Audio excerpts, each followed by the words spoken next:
Shalom jemaat yang dikasihi Tuhan, kita bertemu lagi di Salam Pagi. Apa kabar? Saya berharap Bapak Ibu senantiasa dalam keadaan yang sehat, diberkati oleh Tuhan, dan tetap menjaga protokol kesehatan. Bapak Ibu, saya ingin mengajak kita untuk membaca di dalam kitab Roma pasal yang ke-12 ayat yang ke-21. Roma 12 ayat yang ke-21, demikian firman Tuhan. Janganlah kamu kalah terhadap kejahatan, tetapi kalahkanlah kejahatan dengan kebaikan. Bapak Ibu, kalimat ini adalah puncak dari nasihat Rasul Paulus tentang kasih di dalam perikop yang kita baca. Dalam ayat-ayat tersebut, Rasul Paulus menasihatkan kepada jemaat di Roma tentang bagaimana kita mesti mengasihi orang lain.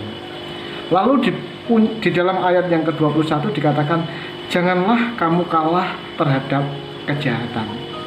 Apa arti kalimat tersebut? Apakah kita bisa kalah terhadap kejahatan? Bisa, tentu saja bisa. Setiap orang pasti punya kesempatan atau peluang untuk kalah terhadap kejahatan. Contohnya, ketika kita dibenci, lalu kita balas membenci, itu kita sudah kalah dengan kejahatan. Ketika kita dicaci maki, kemudian kita membalas dengan caci maki, kita sudah kalah dengan kejahatan. Artinya, kita kalah dengan kejahatan, kita menyerahkan diri kita, menghambakan diri kita kepada kejahatan, yang semestinya itu tidak dilakukan oleh orang-orang yang sudah ditebus oleh darah Kristus.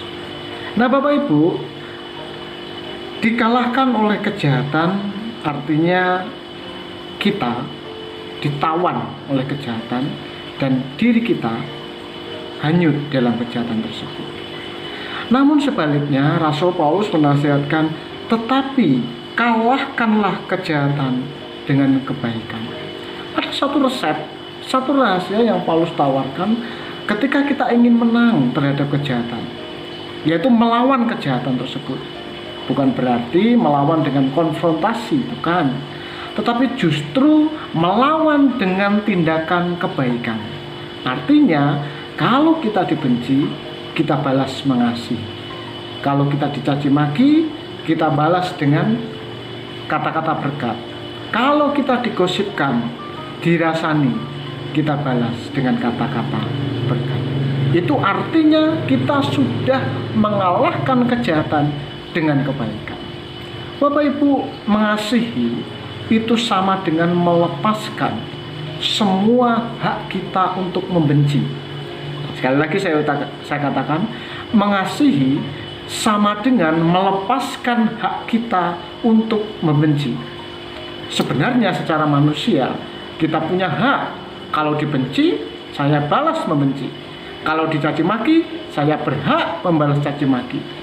Kalau saya difitnah, saya berhak membalas fitnah tersebut.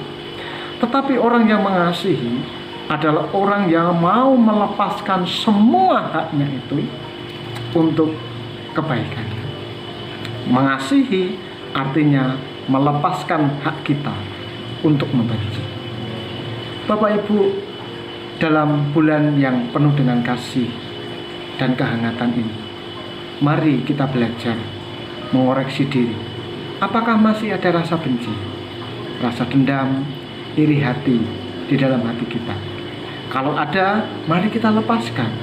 Mari kita ganti dengan kasih dan pengampunan, seperti yang telah Tuhan ajarkan kepada kita.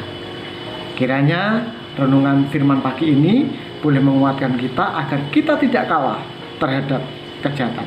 Lawan kejahatan dengan kebaikan. Tuhan memberkati, mari kita berdoa. Bapa di surga, kami mengucap syukur untuk teladan yang Kau berikan kepada kami. Ketika Tuhan dicaci maki, Tuhan memberkati. Ketika Tuhan dihukum di kayu salib, Tuhan pun memberkati orang-orang tersebut. Untuk itu Tuhan, biarlah hidup kami menjadi saluran berkat bagi orang-orang yang ada di sekeliling kami. Hamba-Mu berdoa untuk jemaat Tuhan yang ada di pusat maupun di cabang Salatiga Timur. Kiranya Tuhan memberkati Mereka yang bergumul dengan sakit penyakit, Tuhan yang menguatkan dan menghibur. Mereka yang kekurangan, Tuhan cukupi. Mereka yang bergumul dalam ekonomi, Tuhan juga yang akan memberkati. Terkhusus kami berdoa untuk keluarga Ibu Rani yang hari ini berduka. Kami berdoa kiranya keluarga yang ditinggal oleh ayahanda diberikan kekuatan dan penghiburan, dan terlebih daripada itu proses pemakaman boleh berjalan dengan baik, cuaca Tuhan berkati, dan segala sesuatunya Tuhan berkati. Terima kasih, di dalam nama Tuhan kami Yesus Kristus, Allah yang hidup, kami berdoa dan mengucap syukur.